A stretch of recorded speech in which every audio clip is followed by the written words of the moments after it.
And we're live. Welcome, everybody, here to the Lakers Lounge podcast. I'm Anthony Irwin, Lakers insider for Lakers Daily, joined on this fine Thursday afternoon by one of my absolute favorite guests, favorite people to talk basketball with. Like, truly a pleasure every time we get together. Leigh Ellis of his global pickup tour of the Basketball Jones and every type of way that you would want to talk basketball, joins us here on this again Thursday afternoon, right after the French and German game that just went down. We were supposed to record about almost 2 hours ago, but we were like, this game is too good. Like, Yeah. I can only fathom, like, I can't even imagine how bad the show would have been if we were just like screaming into the mic on every one of those makes and misses. But Leigh, thank you very much for hopping on and being so flexible here. It is always a joy to talk to you. How are you doing?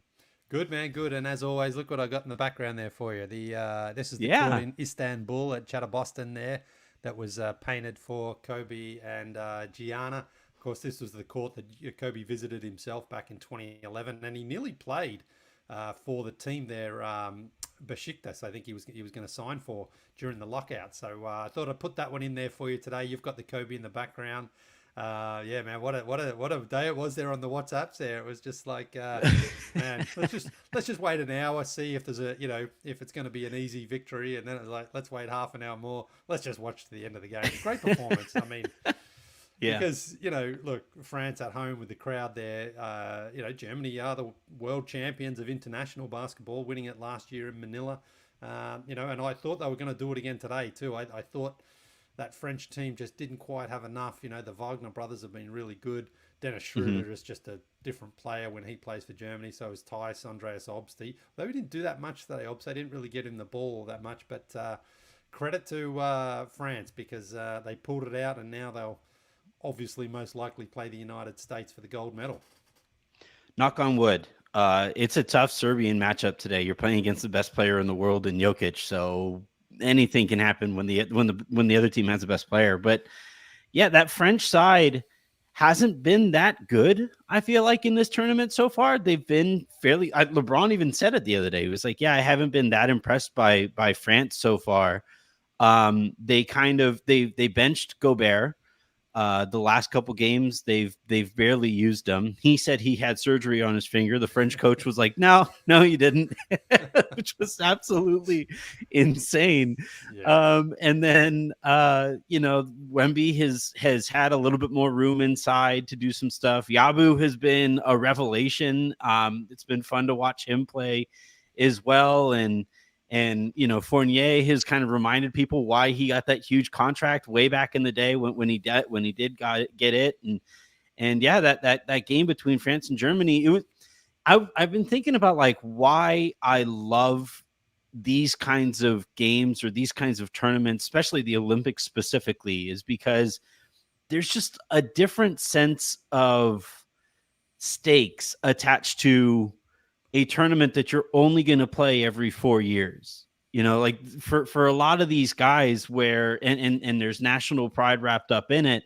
For a lot of these guys, like, this is the last chance that some of these guys are going to have. So like for somebody like Fournier, who or on the Spanish side earlier in this tournament, I was watching Rudy Fernandez play, Yes. and he's been such a staple for that country and such a foundational presence in Spanish basketball. And this was the last time we're probably ever going to see him play in this kind of setting again. He retired right after their last game. And that type of stakes makes these games a different kind of special. There's no way to replicate it. It just kind of is what it is. No, and there's so much more than just the basketball game. There's so much more history there, politically, Yeah. artistically, geographically, food, music, art, everything there between these two countries. I mean, France and Germany have their own rivalry, and of course, all these European countries do. And this is what I've noticed in the last couple of years where I've been following EuroLeague a little bit more. The games are always just really exciting because there's just Yeah. so much that goes into it, especially in the EuroLeague, which I've been sort of covering to some extent. There's so much passion. Every possession feels really, really important. And that obviously bleeds over into these sorts of tournaments. France obviously at home have the big home court advantage there, and it was huge for them because they got beaten by 14 points by Germany in the preliminary round. They weren't. I didn't think they were going to get this far if this tournament wasn't held in Paris. So that just shows you how significant it is. And interesting as well, going into this tournament, someone asked me, they said, what do you think about France? I said, I don't think this tournament they're going to do all that well. But I think in maybe the next 2 or 3, as when Banyama grows, Sarr, and the Hawks' #1 pick there, Rissachet, like they've got the young, talented players, and they're all these big, long, gangly players as well. Like so in the next, by Los Angeles, and then I think it's back in Australia, Brisbane after that. That's when France may potentially have the best team, especially if these young guys play together. So, yeah, but it's been really, really fun to watch. And, you know yourself. I mean, Dennis Schroeder, Daniel Tice, those guys. I know Schroeder's been with the Lakers there a couple of times. You've never quite seen FIBA Schroeder on your roster, but if you got him, I mean, he would be just an absolute steal because he's such a great player there. Obviously, it's a different game. There's different conditions and circumstances and things like that. But when these guys, and I know this following the Australian team, when they put on their national jersey, I mean, these guys just grow another, inch or two, and the way that they play, the passion and the pride, makes it really, really fun basketball to watch. And this has been, I think, the best Olympic tournament we've probably ever seen. And a big part of that, it goes back to last year when the USA finished 4th at the World Championships, and basically immediately, it was certainly on media day at the latest, Kevin Durant, LeBron, Steph, they all said, hey, we're going to Paris. We're going to go and, correct things and show everybody that we are the undisputed, international basketball team. I mean, no one, I know, the Noah Lyle stuff and things that's been going. No one disputes the NBA is the best league in the world, but, they're not sending their best teams out to the World Championships. And, so if you don't win the World Championship, with your second or third team, people are going to say, well, if you're not going to send your best players out, it just shows that while the NBA is good, you can't just send any group of guys out there and they're going to wipe the floor with the rest of the world. So I love the fact that LeBron, Steph, KD, for those 3 guys, this is probably their last Olympics, I would say. But they took that national pride of like, hey, man, we want to show that this means something to us as well, because that's what we always associate with basically every other team when they go to the Olympics. And the American team has, now they've won the gold ever since 2004. So it's not like, they haven't won the gold medal and dominated at the Olympics. But there has been a bit of a feeling of like, we don't really take it as seriously as other nations do. And I thought that, the fact that they came out and said that so early this season and are now out there playing. And also, we've seen Jokic playing. He didn't play last year in the World Cup. Giannis didn't play in the World Cup. So this, by talent alone, I think has been the best international tournament. And I think that's been shown. I think the games have been really, really high quality and really fun to watch. Some of these guys who don't play in the NBA have become kind of household names for the last 2 weeks, and I'm not saying that people are going to remember these guys forever from, moving forward or whatever, but like I have gotten legitimate joy watching Yabu become just like a completely different player. He's been so much fun to watch. Yeah. And then I'm forgetting the guy's name who plays next to him, who kind of plays like Matthias he has Lasort. the dreads. Is it, yeah. what Lasort, Matthias Lasort, yeah. Yes, yeah. He's almost become, that manimal type player for Denver back in the day. It's just been so much fun to watch these guys kind of become the personalities that's what happens every Olympics, right? You fall in love with the swimming teams and you fall in love with these sports that you just don't normally wrap your arms around, and the characters within those sports. And I think here with these countries too, we're seeing those kinds of characters grow into the game as well. And, you mentioned how LeBron and Steph and KD kind of answered the call after the frankly embarrassment that was the FIBA tournament, a couple of years ago, a year ago or so ago. And it made me kind of think, because Team USA has looked very, very good, but it's been because of those guys. It's been because LeBron has been incredible. Kevin Durant, for I think it was like the 3rd game into his time playing in it, finally missed a three, which was kind of crazy. Yeah. He's been great. Now you do have some players who have been important parts of this. I think people were kind of learning why they included Derek White, and Anthony Edwards has had, I think, the most fun of anybody there, basically for Team USA. But this team's success has come by way of LeBron, by way of Anthony Davis, by way of Kevin Durant, and Steph has kind of struggled, and it's made me kind of wonder, what is the future of this team and its place within this tournament? As, like you mentioned, Wemby is going to be 4 years better from here on out. Uh, you know, Giannis is still going to be in his prime by the time the next Olympics roll around. Jokic is still going to be in his prime by the time the next Olympics roll around. What do you think of the future of Team USA? Who are you looking at to be kind of the core of this team moving forward? And do you think we might start to see, that gap continue to shrink between where Team USA is and where these international sides might be in 4 years? Yeah, I think so. I mean, I think Anthony Edwards is probably the guy right now who I would say in 4 years' time probably be the best player in the NBA. Certainly, probably the best American player. Mm-hmm. Anyway, his ascent this season was phenomenal. Like in the regular season, then in the playoffs. I mean, going against KD, that was just an incredible series.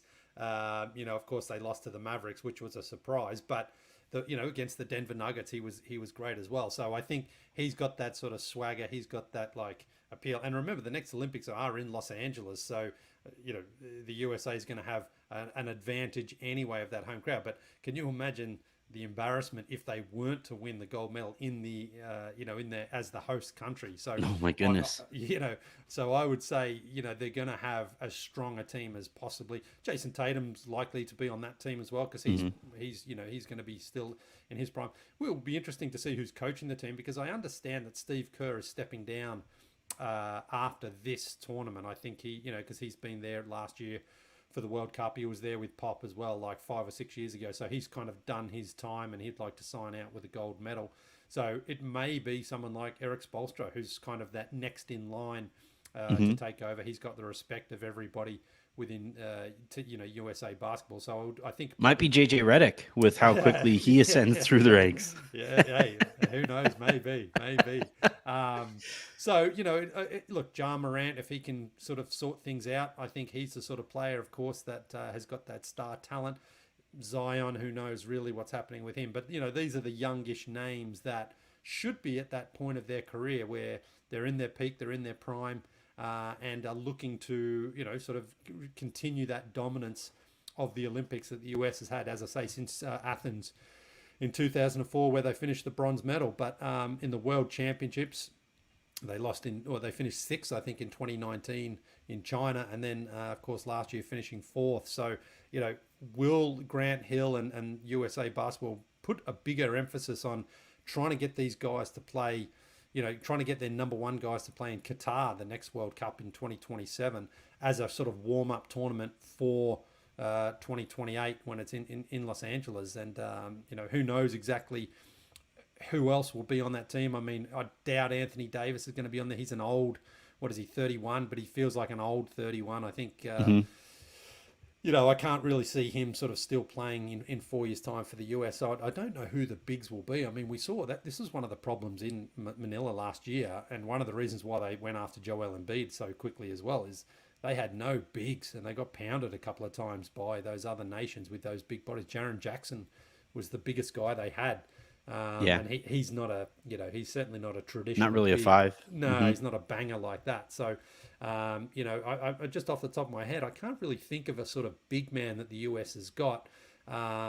Certainly one that, who knows who that could be in 3 or 4 Might years' have to time. tamper with Wemby.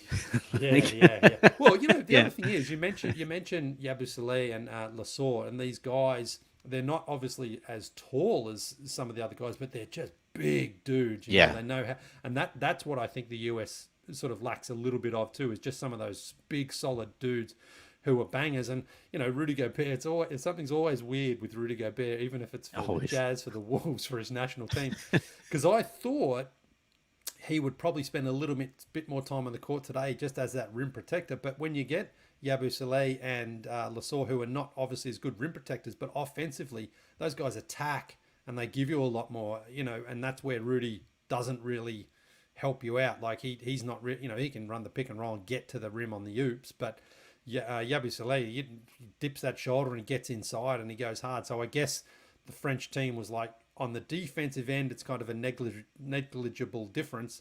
On the offensive end, though, these guys just give us way more pop. And so, like I feel bad for Rudy. I think he's one of those guys that's just not loved. People don't love him. And by contrast, some people don't even respect what he does and don't want to give him any credit. I know you had a good tweet about Draymond earlier today. Draymond, yeah. But Draymond's one of those guys. It's like, Draymond, shut up for 5. Just shut up. I agree. I agree. Because I respect what Draymond's done for the Warriors, but he's also kind of he talks too much now, and it's like Draymond hasn't been that effective for a good couple of years now either. So, a little bit more humility from him would be good. Because look, if he wasn't playing, the joke Shaq does the same thing. If Rudy wasn't 7 foot tall, they tweet out the picture of him being in a cash register in a shopping shopping center. Well, if Draymond didn't play with Steph and Clay, he'd still be a good player, but he wouldn't have those 4 championships either. So, I think Draymond sometimes forgets just how good the timing was that he got to play with Steph and Clay. I think the thing with Gobert, it's because I didn't see him getting picked on defensively. It used to be, a few years back, teams would put Rudy in every pick and roll and their guards would attack him off of the dribble. Eventually he got better at that, but Rudy's problem is always still somehow, I don't know how he's this deep into his career, where he gets the ball and if he isn't right at the rim, it's just probably not going to end that well. Yeah. And it's hard to have somebody who is just a zero impact player offensively who teams can ignore the second he takes a step out of the restricted area. And I think the French team, like you said, they saw that they were getting a little bit more pop. You still have Wemby protecting the rim. So, the rim is still going to be kind of a no-fly zone anyway. It also kind of helps that Germany doesn't have guys who really attack the rim with reckless abandon. It's not like an American side that has Anthony Edwards and LeBron and Tatum and all of these guys who can just get to the rim and really wreak havoc there. So I think they lucked out a little bit with matchup. And look, you mentioned it earlier, France getting that home cooking from the refs on occasion and that team benefiting from having their crowd really go nuts and live and die on every possession. I think that really helped. I think that's really going to matter on Saturday if Team USA does beat Serbia here in a little bit and matches up against France on Saturday. Like I'm really looking forward to that. I thought going into today that if I keep on wanting to say the Lakers, but if Team USA if Team USA, I should change like the theme here so that it's like today on the show is in red, white, and blue. Yeah. But but like if Team USA plays against France, if they get by Serbia, they play against France. I think it's going to be closer than I would have thought last night. Even I was really impressed by what we saw from France here. I think they have. I think Fournier plays. I really like Fournier. Like I think a point guard who really stretches the floor that way and gets after it and is allowed to hand check helps him stay in front of some of USA's guards.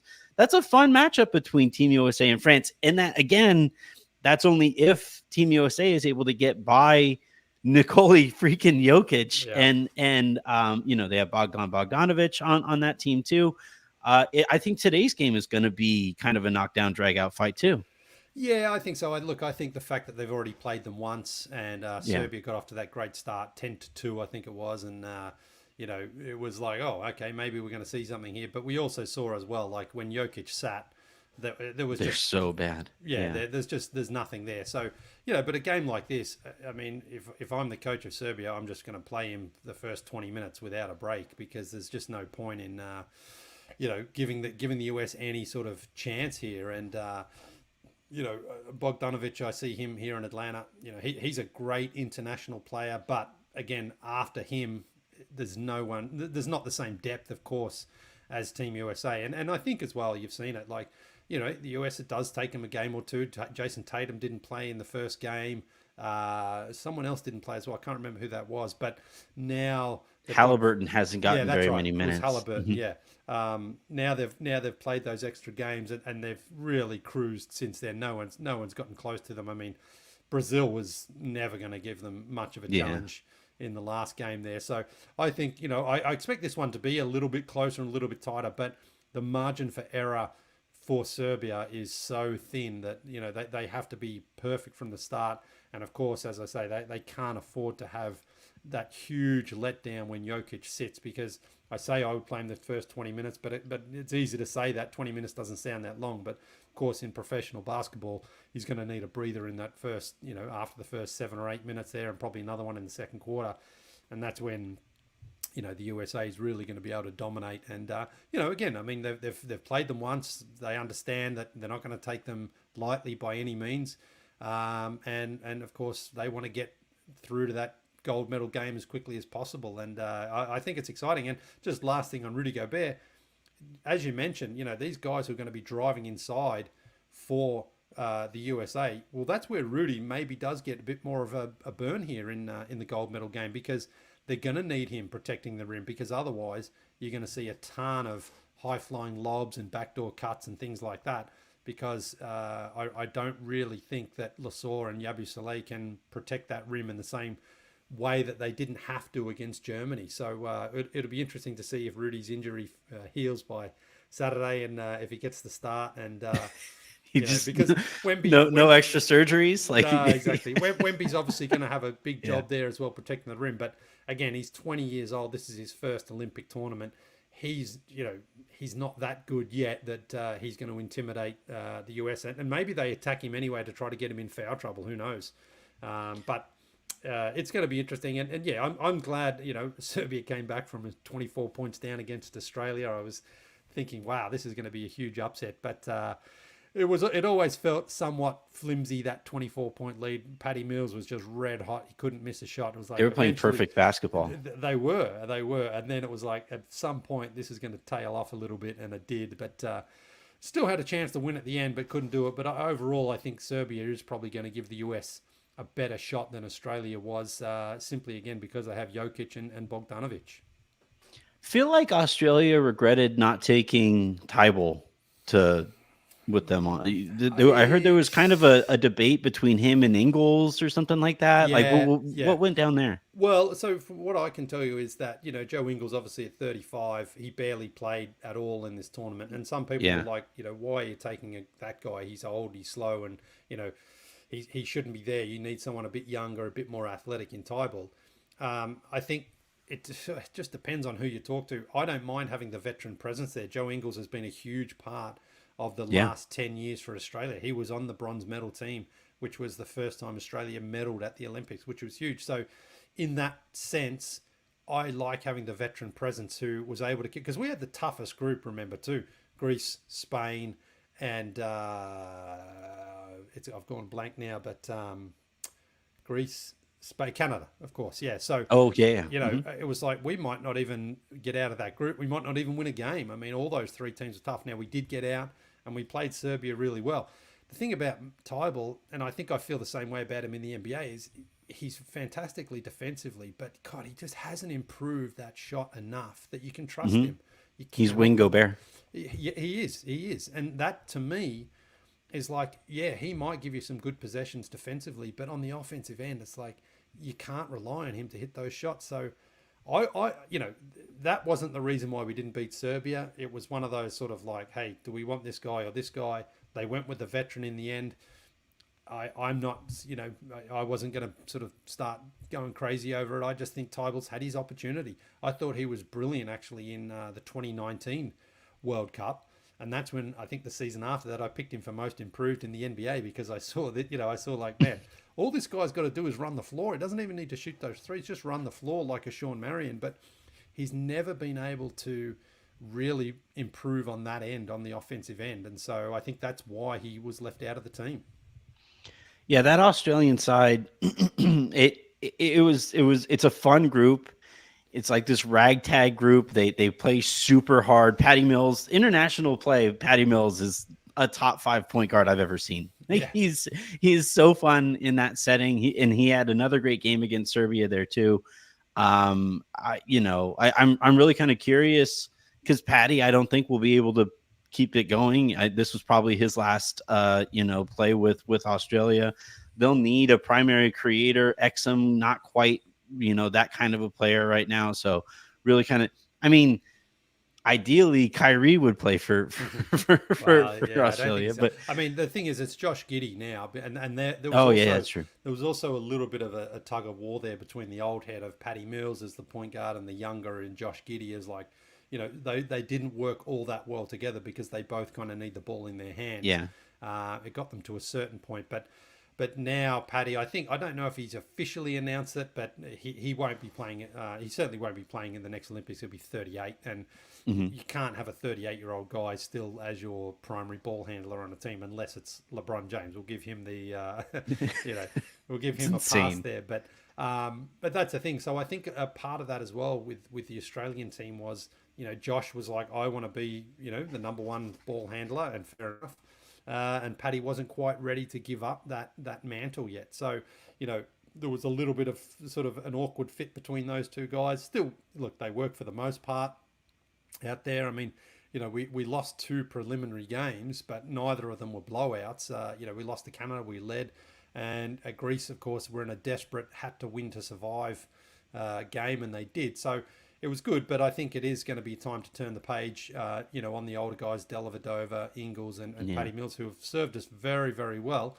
But again, you can't just hang on to those guys forever, because if you do, you sort of see what's happened with Argentina. It used to be a powerhouse team and haven't made it now to the last 2 international tournaments because Luis Scola was still their number 1 player 5 years ago. So, yeah, that's the lesson Australia hopefully will learn is like, time waits for nobody. You got to get out there and get the young guys some experience so that when they're in their prime, they've had a few tournaments playing together and getting to know each other.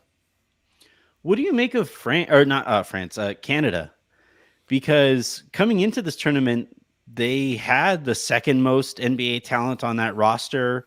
For some reason, Jamal Murray and Shai Gilgeous-Alexander weren't able to quite mesh the way that I think that they may have hoped.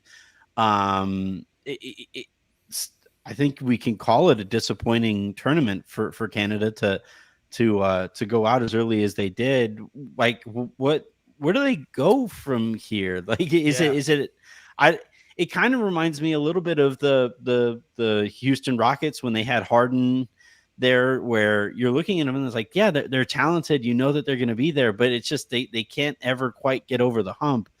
I don't know what steps forward they need to take here to get over that hump. Yeah, I mean, the Jamal Murray situation was one of the weirdest things I've ever seen. I rate him very, very highly. I think he's a big-time player.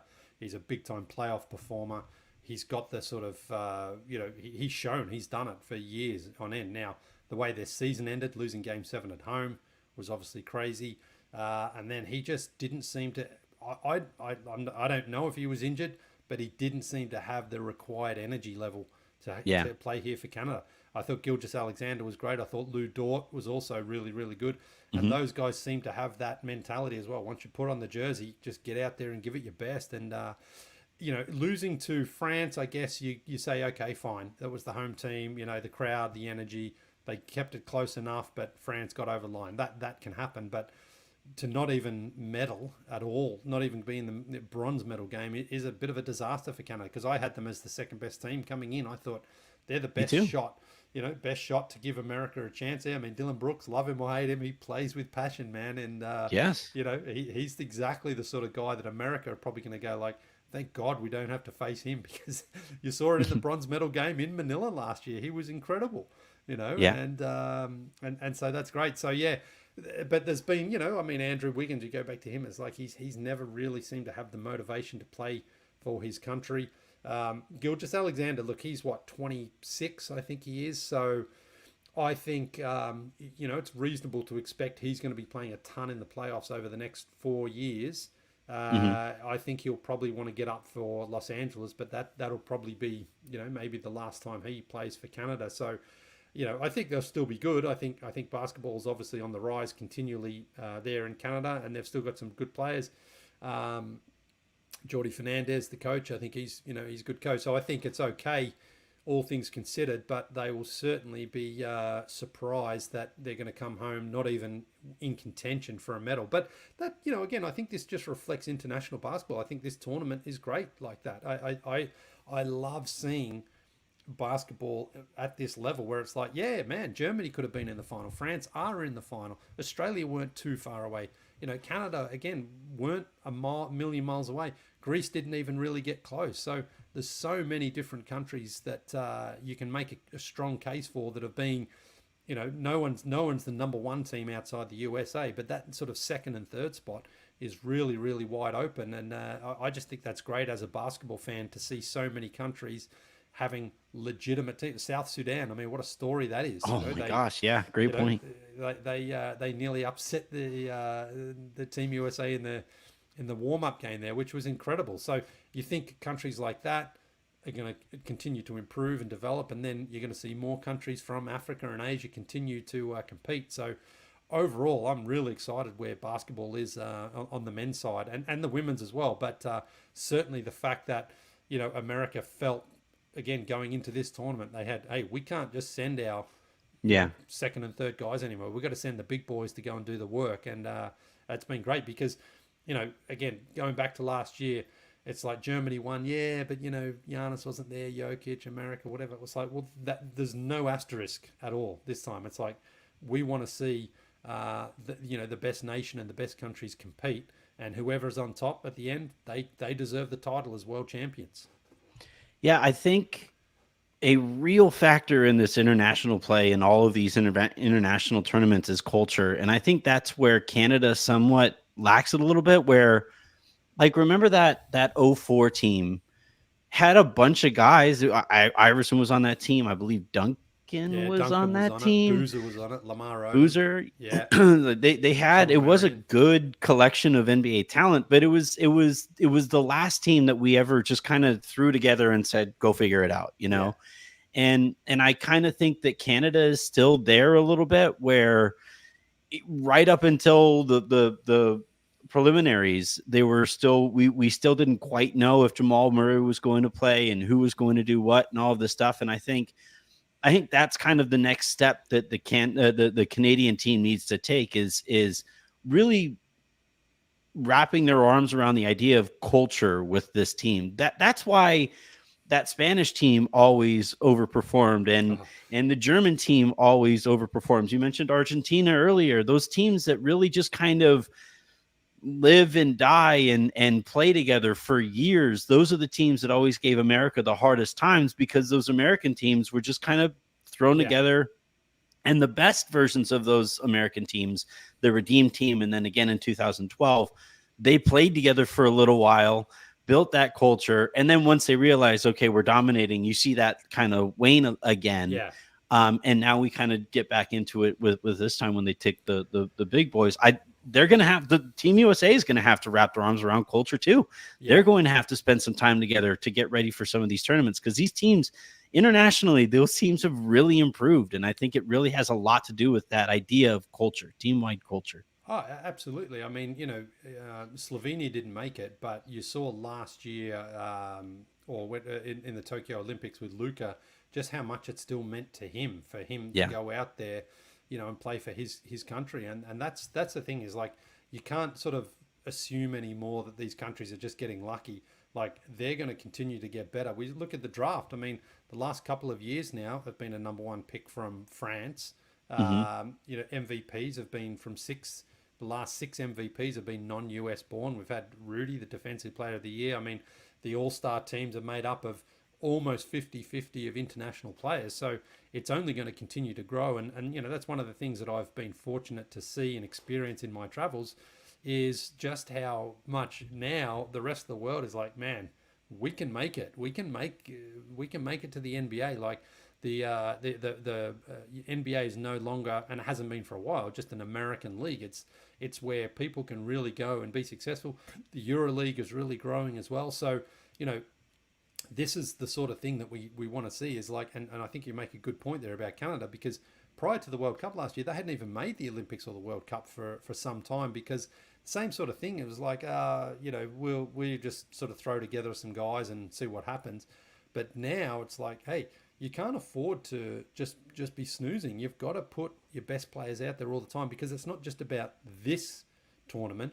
It's about what happens in the next, 3 or 4 tournaments. But it also sends the message to the younger guys. And this is something I know I can say as an Australian, is people want to represent Australia from when they're very, very young, except for Ben Simmons. Everyone else is like just desperate to get that chance to pull on the green and gold jersey, because it goes back to, Andrew Gazer's era in 1984, 1988, 1992 in Barcelona. That was when Australia, you really saw everyone's priority was like, make sure you get healthy to play for Australia, because we feel we can compete on this level.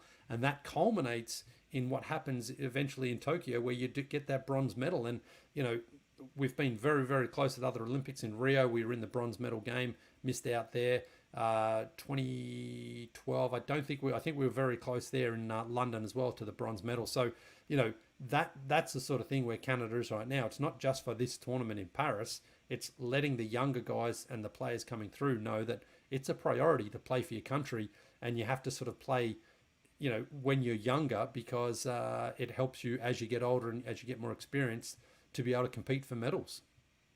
That's a perfect kind of segue, offers us a perfect segue into your travels. For those of you who are interested in keeping up with them, head on over to leighspickuptour.com. And it started as 20 games in 20 cities and 20 countries. You have now passed that goal, which has been incredible. I love we're friends on Facebook, so I'll see your videos there, and then obviously on Twitter, and I'm not really on Instagram, so I could probably do a better job of catching up there or keeping up there. But they're always the thing that I think you have unlocked with this project is turning each trip into its own story. And you have locked like storytelling on these trips or in these stops that, it started out as this really cool thing. I'm still going to, pick your brain about like the different types of pickup that you see in different countries and the cultures that are involved with all of that stuff. But as you've done more of these things, you've really started telling really cool stories about, whether it's a player that you see out there on the pickup court, or you had mentioned, or offline, you had mentioned a court that you were able to draw some awareness to and help get it funding to be redone. Those stories are the kinds of things that just absolutely draw me in. It's been really fun watching the project grow and evolve and mature that way. How did you arrive there? What was the first time that you looked around and you were like, this people need to hear this story? That's the highest compliment you could pay me, because that's what I'm trying to do, is tell stories and share experiences, because what I'm doing is not really opinion based stuff. It's like, hey, this happened and I'm trying to share that with you. Yeah. Because I feel, that's what I am, is a storyteller. That's what I'm trying to be. And so when I go to these games and these courts, it's not about like, look, I don't think watching people play pickup basketball is all that appealing, in the sense of like, sure, we all play, it's, no one's up there dunking or doing too much. But what I'm trying to do is show how the experience of like, I can turn up in any city, in any country, get some guys and girls together, and we can play and have fun. And oh, by the way, this court means something to the people here. This is where the court, this is why it's here. This is where it's built. This is the, the design behind it. And that's what I'm trying to share with people, is like, it's so much more than just like shooting baskets and getting rebounds. It's like, this court means something to the people here, and this is the way they play, and this is the interactions that I have, and this is the connections that I make. And that is basically what it's become. When I started nearly 2 years ago, the idea was like, well, I'll play basketball and hopefully people will enjoy that, and I'll move on. But now I've realized, like, like you say, I want to share the experience from that court and from those people with my audience, so that people go, "Oh, that looks fun. We've got a cool story behind our run. Why don't you come out and play here with us?" Yeah. And that's what I'm trying to do. And the court you mentioned there about the renovation, that was in Zagreb. I played at this court that was historically very significant to the city. It's where the team first started back in 1947, playing outdoor. It was a tennis court that they changed into a basketball court, and it was renovated in 2011 when Derrick Rose was out there. Adidas did a big renovation, made the court really, really beautiful. But they did this renovation, and then they just basically didn't put any maintenance or any money into it, and it started rotting away.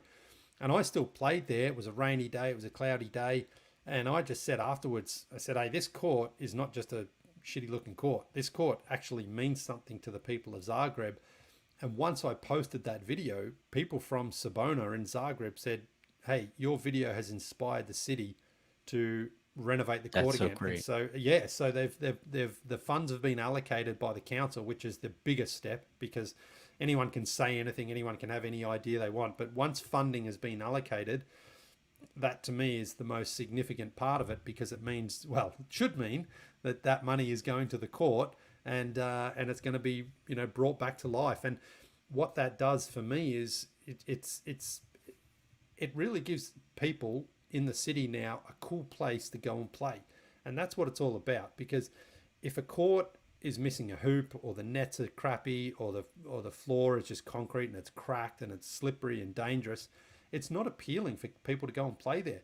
But if you have a high quality court, like at some of the courts I've played at in Istanbul and Belgrade, people want to go and play there, and they want to play for hours, and they want to bring their friends, and the competition's good, and you improve the standard of everything when you have a good quality facility to play at. And so for me to have had that sort of impact on a video, I didn't mean to do it, I didn't know it was going to happen, but I just went there, played, and then told the story, and that resonated with the right people in that they're going to go and renovate it. So that's supposed to be happening later this year. Hopefully, well, we're already August. I think originally the plan was for September. I haven't had an update in a few weeks here, but hopefully by September, October, at least they've begun the renovation there. And so, Hmm. that all that does now is inspire me to try to do more. And when I go to other courts, I'm like, okay, what do we need? Do we need just a new backboard and some nets? Even just paint the surface of the court, anything really to improve the facilities so that more people go out there and play. And so, it's very, very humbling to know that, something that I did, just literally going and playing with the guys. Like, no one said, "Oh, because of the standard of the pickup game that you play, we're going to increase the court." The story was the court, and that hit the right people, and now more people in the long run are going to benefit from it. It's funny. Uh, Basketball courts can function as like this societal hub, to a certain extent. Like Oh, could 100%. Yeah. Rucker Park in New York operates like this. Venice Beach, those courts there at Venice Beach are like a place that, like, I remember the first time I played at Venice Beach, it was like this big deal. I was actually nervous to go play basketball at Venice Beach because I was like, I'd heard so much about it over the years. And where I grew up, there's a park called Jessamine Park, and I grew up playing there, and then eventually we moved indoors when they built 24-hour fitness. But like those courts though in those major cities, those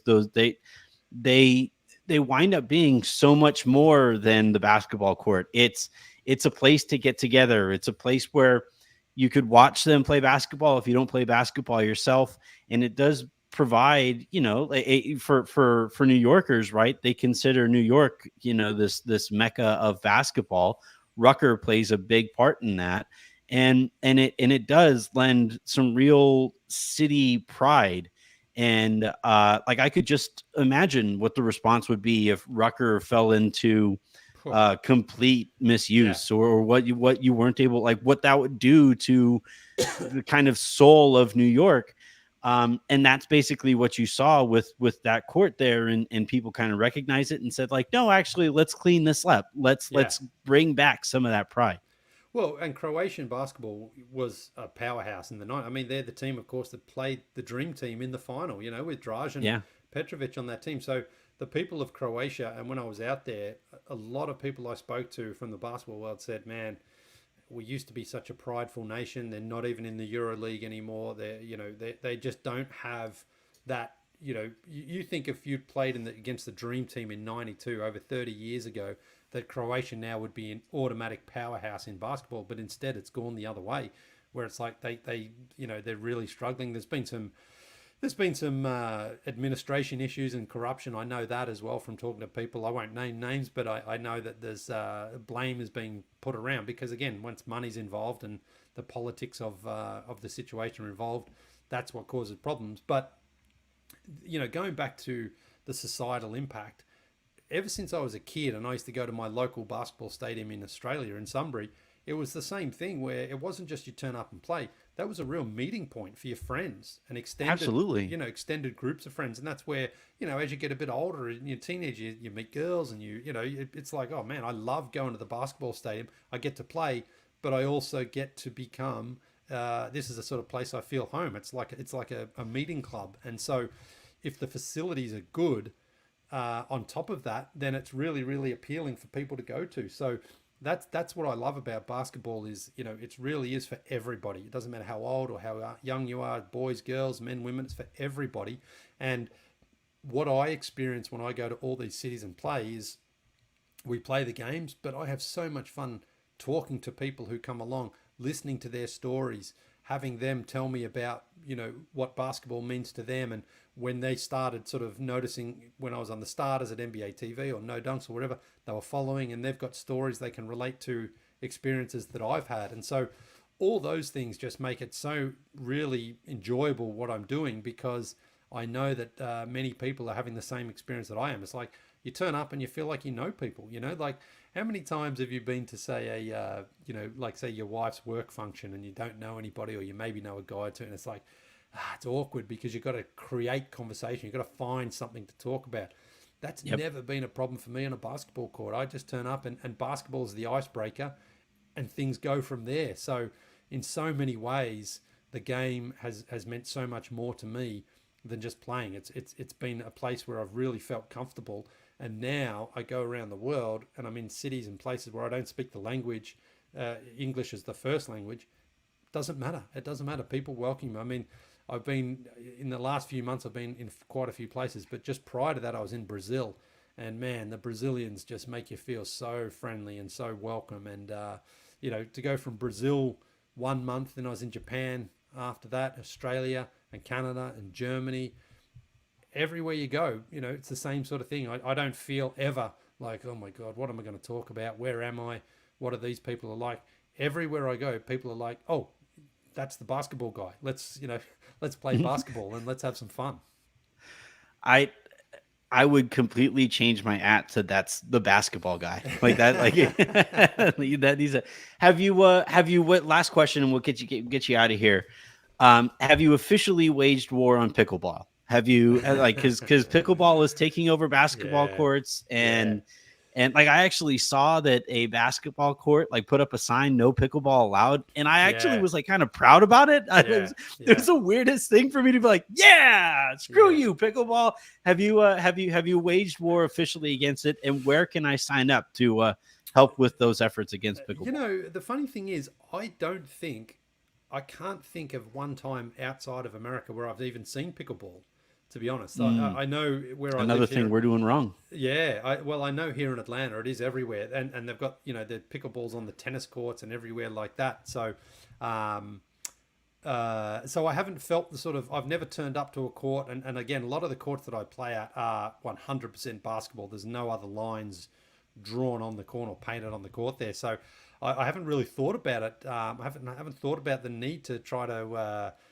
Worry if I'm going to have to kick people off for playing pickleball. I mean, fine, go for it if that's your thing. But it's interesting you bring it up because I'm just like, I haven't actually noticed that. Certainly, I didn't see it in Brazil. I didn't see it in Germany. No, not in Japan as well. I mean, again, the courts, especially in Japan that I play at in Tokyo, is unreal court there, right in the big Yoyogi Park. I mean, Tokyo is the most populated city in the world, 37 million, and still got to find this park. It doesn't just automatically pop up, but you go there. and the basketball culture there is awesome. I mean, great players, really fun environment. Of course, I don't know the language, but I've been there a couple of times, and so I've gotten to establish a few little like, yeah, we know each other. Let's just play ball and have some fun. And man, it's so much fun. I would love it if you could come with me one time and experience it for yourself. Oh, I would happily do that. If Odyssey wants to send me on one of these trips, I would take some convincing with the wife, because she would be stuck with two kids while I travel the world. But I would 100% do it. And I swear I've been looking to try to find a court out here in Austin that like would warrant this kind of a deal. The closest thing in Texas I can think of is a park in El Paso. Actually, it's under the 10 freeway. And it's like a big, like, Chicano culture spot that also happens to have basketball, and the courts are painted in a really cool way or whatever. But I'm going to find a court that gets you out here to Austin at some point, I swear. Ah, man, that's the thing. Like, we'll make something happen, man. Like, again, it just needs to be like, you want to do it, let's go and do it. And that's the thing about basketball in the United States, because people have asked me about when are you doing a US tour, and obviously this is still, there's so many different courts in so many different parts of the country that have incredible basketball culture and courts that I want to explore. California, New York, Texas, everywhere. I mean, every state has something. I was really bummed I couldn't make it to Indiana for the All-Star weekend this year, because I know Indiana's a huge basketball state. Yeah. And I really tried to make something happen, but wasn't able to do it. But that's the thing. I'm my own businessman right now, so sometimes it's a little tough to get deals done. But it's all part of the challenge and all part of the fun. And the good thing is, I know these courts aren't going anywhere, so I'll get to them at some point along the journey, and hopefully we can make something work together. Absolutely. Well, as I put it in the chat here again, it's leighspickuptour.com is where to see more information on this. And any investors, if anybody happens to be interested in basketball stories, I'm telling you to check out the work that Leigh does, because they're these like mini documentaries, and it's about these localized stories that Leigh does an incredible job of telling. So I do hope that more people check those out, and get to a point where you no longer have to be your own business person on this project. Well, the other thing is, hey, listen, if any of your audience works in a bank, right? This is what I'm really trying to target. Yeah. The travel credit card of each bank, okay? Because that's where I Yes. can really see, a content alignment, because I'm traveling. There's so much content, there's so much competition between the bank travel cards, where you build up the points to get hotel stays, flights, whatever it is. I'm really trying to get a contact. I just want a contact at Bank of America, Citibank, Wells Fargo, anywhere really, Chase. I just want to have that contact so I can talk to them and convince them, hey, this is worth investing in, because I'm traveling the world. I want them to show off why their credit card is the best one to use. Okay, I thought for a second you were going to ask if anybody had a bank that they thought could be hit, and I was like, I don't know if I need that on my channel, but that makes a lot much It's all business, a lot more man. It's all business, yeah. Leigh, this has been an absolute blast, as it always is. I look forward to hopefully talking to you again soon. The Team USA game kicks off here in a little bit, so we'll check out that.